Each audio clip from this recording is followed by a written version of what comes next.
ഇപ്പോൾ V D Satheesan Pinarayi വിജയനേക്കാൾ അസഹിഷ്ണുവായിട്ടുള്ളൊരു മുഖ്യമന്ത്രിയായിട്ട് മാറിയിരിക്കുന്നു.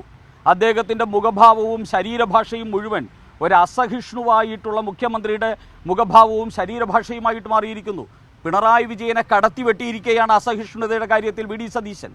അതൊക്കെയാണ് ഇത്തരത്തിലുള്ള ജൽപ്പനങ്ങളിലൂടെ പുറത്തു വന്നുകൊണ്ടിരിക്കുന്നത്.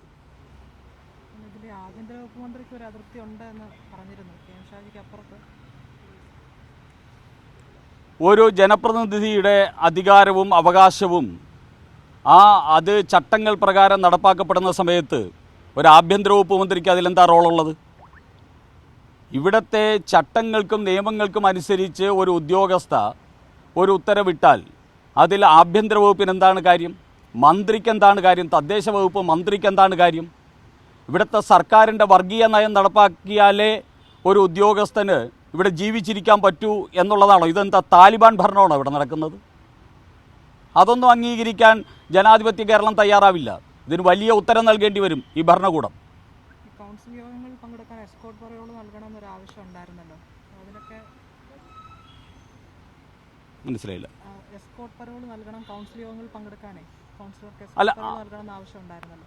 അല്ല, അതിനെ തുടർന്നാണല്ലോ കോടതിയുടെ ഉത്തരവ് പ്രകാരം ഇത്തരത്തിലുള്ള ഒരു അവസരം ലഭിച്ചത്.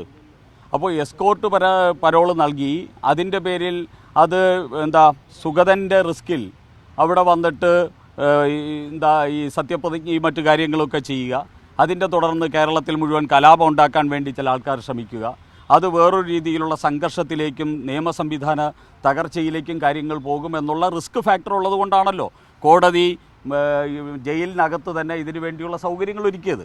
അതോടൊപ്പം തന്നെ അപേക്ഷ കൊടുക്കാനുള്ള സാഹചര്യം ഉണ്ടായത്. ഇതൊക്കെ ഒരു ജനാധിപത്യ സംവിധാനത്തിൽ സാധാരണ നടക്കുന്ന കാര്യങ്ങളല്ലേ? ഇവിടെ ഞങ്ങൾക്ക് 2000 ജനപ്രതിനിധികളേ ഉള്ളൂ. അതിനേക്കാൾ എത്രയോ ഇരട്ടി ജനപ്രതിനിധികളുള്ള ഇടതുപക്ഷത്തിനും വലതുപക്ഷത്തിനുമൊക്കെ നാളെയുടെ കാലങ്ങളിൽ ഇത്തരത്തിലുള്ള കാര്യങ്ങൾ നടക്കില്ലേ?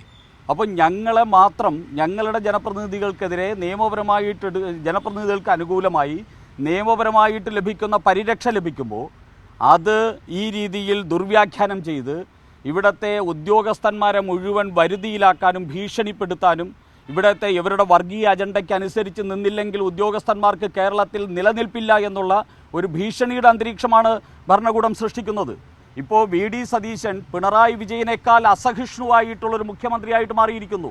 അദ്ദേഹത്തിൻ്റെ മുഖഭാവവും ശരീരഭാഷയും മുഴുവൻ ഒരു അസഹിഷ്ണുവായിട്ടുള്ള മുഖ്യമന്ത്രിയുടെ മുഖഭാവവും ശരീരഭാഷയുമായിട്ട് മാറിയിരിക്കുന്നു. പിണറായി വിജയനെ കടത്തി വെട്ടിയിരിക്കുകയാണ് അസഹിഷ്ണുതയുടെ കാര്യത്തിൽ വി ഡി സതീശൻ. അതൊക്കെയാണ് ഇത്തരത്തിലുള്ള ജൽപ്പനങ്ങളിലൂടെ പുറത്തു വന്നുകൊണ്ടിരിക്കുന്നത്.